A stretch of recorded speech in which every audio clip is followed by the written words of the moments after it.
श्री राम जय राम, श्री राम जय जय राम। रामचरितमानस हिंदी अनुवाद दुआ नंबर 61।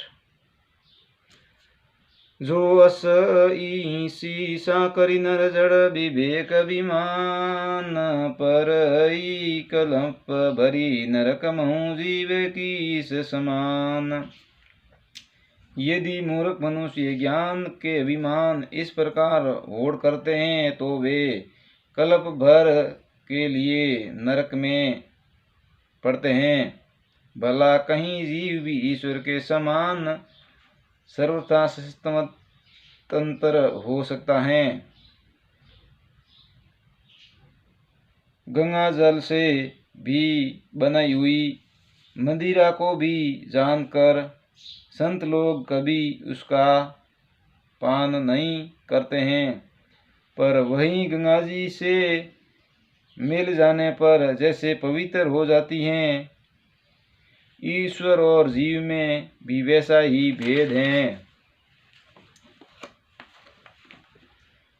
शिवजी सहज ही समर्थ हैं क्योंकि वे भगवान हैं। इसीलिए इस विवाह में सब प्रकार कल्याण है। परंतु महादेव जी के आराधना बड़ी कठिन है। फिर भी क्लेश तप करने से बहुत जल्द संतुष्ट हो जाते हैं। यदि तुम्हारी कन्या तप करे तो त्रिपुरारी महादेव जी के होनाहार को मिटा सकते हैं। यद्यपि संसार में वर अनेक हैं, पर इसके लिए शिवजी को छोड़कर दूसरा वर नहीं है। शिवजी वर देने वाले, शरणागत को दुखों का नाश करने वाले, कृपा के समुद्र और सेवकों के मन को प्रसन्न करने वाले हैं। शिवजी को आराधना किए बिना करोड़ों योग और जप करने पर भी वांछित फल नहीं मिलता है। ऐसा कहकर भगवान का स्मरण करके नारद जी ने पार्वती जी को आशीर्वाद दिया और कहा कि हे पर्वतराज, तुम संदेह का त्याग कर दो, अब यह कल्याण ही होगा। यूं कहकर नारद मुनि ब्रह्मलोक को चले गए। अब आगे जो चरित्र हुआ उसे सुनो। पति को एकांत में पाकर मैना ने कहा, हे नाथ, मैंने मुनि के वचनों को अर्थ नहीं समझा।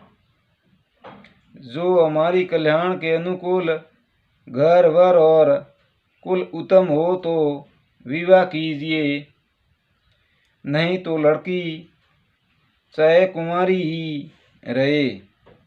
मैं आरोग्य करके साथ उसका विवाह नहीं करना चाहती, क्योंकि हे स्वामीमान, पार्वती मुझको प्राणों के समान प्यारी हैं। यदि पार्वती के योग्य वर न मिला तो सब लोग कहेंगे कि पर्वत स्वभाव से ही जड़ मूर्ख होते हैं। हे स्वामी, इस बातों को विचार कर ही विवाह की जाएगा, जिसमें फिर पीछे हृदय में संताप न हो। इस प्रकार कहकर मैना पति के चरणों पर मस्तक रखकर गिर पड़ी। तब हिमावत ने प्रेम से कहा, चाहे चंद्रमा में अग्नि प्रकट हो जाए, पर नारद जी के वचन झूठे नहीं हो सकते। प्रिय सोष परियरं सबु सुमीरु श्री भगवान पार्वती निरमंडबाऊ जय करी कल्याण।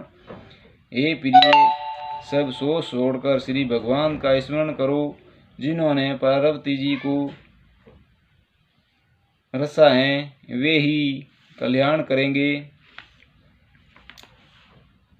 अब यदि तुम्हें कल्याण पर प्रेम है, कन्या पर प्रेम है, तो जाकर उसे यह शिक्षा दो कि वो ऐसा तप करे जिससे शिवजी मिल जाए।